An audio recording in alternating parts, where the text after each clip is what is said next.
我哋會實地考察呢個道路啊，因為我哋香港好多唔同嘅道路，都會帶你現場睇睇。係啦，師傅，咁如果我做生意，你通常都話如果係掘頭路咧，就冇咁好㗎嘛，係啦，即係要做啲陰嘅生意咁樣。咁但係如果開正喺呢個十字路口，以為發緊啊！係啦，個鋪頭擺正喺十字路口，食晒死邊財。要快發鬥三殺。咁咪點咯？點硬咯？有時就掂，有時又唔掂㗎喎，因為你都睇翻個十字路口係好定係唔好嘅，因為有啲旺得好緊要咧，係做咩都發㗎啦。但有時咧係十字路口都會死地嚟㗎喎。係啊，咁原來就冇用啦。唔怕，即刻帶你現場睇。你一睇呢度，應該大部分香港人都認得啦。你哋知唔知邊度啊？旺角。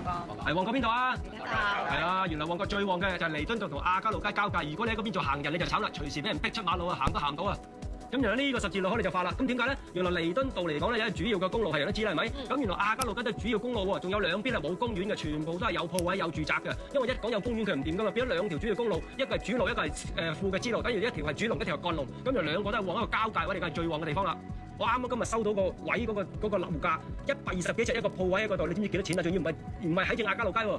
喺橫街嗰啲商場仔120幾尺嘅地面鋪嚟嘅，有120幾尺，哇嚇過我啊！我以為睇錯添，1000萬啊！1000萬百幾尺，120幾尺，原來一年收70幾萬，唔知啊，自己計啦。一年收咗70。係啊，咁你就知道點解咁旺啦？我梗係冇錢買啦，大佬咁貴嘅嘢，我窮人嚟㗎。有嘅。咁你睇啦，呢個咧就主要嘅公路，我哋叫做主龍啦，因為所有車都係咁樣出尖沙咀㗎啦。咁呢啲打橫咧支路咧就叫做係橫嘅路，叫做支龍。係喎。咁點解？冇錯。咁因為亞皆老街咧，佢係由左右兩邊通咧，都係通到好多，全部都係有路，全部係有路，有樓，唔係公園嚟嘅。所以呢條路咧都係旺嘅，變咗直嘅又旺，橫嘅又旺。呢個十字路口嚟講咧，差唔多做乜嘢嚟講咧都唔錯㗎啦，都係發㗎啦。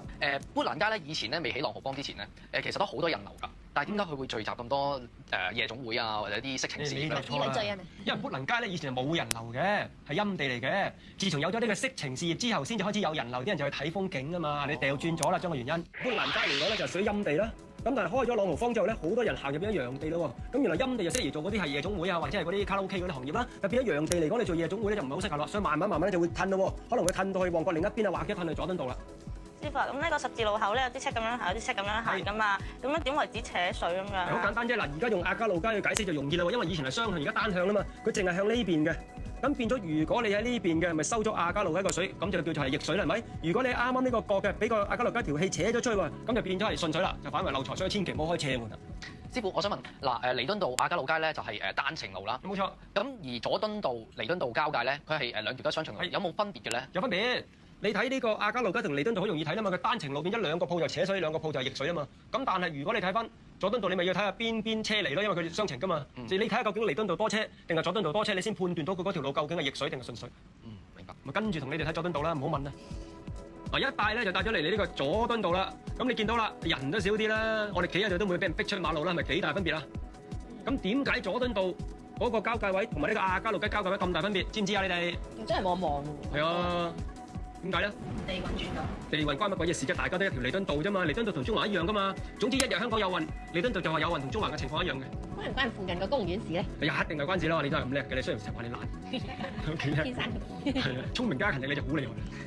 不過聰明嘅人通常懶。但係佢個公園唔係喺正十字路口喎，隔咗一個街口。唔使喺十字路口嘅，因為而家我哋睇成條街啦嘛。佢成條街嗰個走向嚟講咧，你個人流嚟講，一頭一尾都係有鋪頭嘅。佢人流佢咪旺咯。但一頭一尾係截咗嘅，咁條龍佢個來氣或者去嘅氣咪短咗咯。咁條街就冇咁旺啦。你唔同彌敦道啦。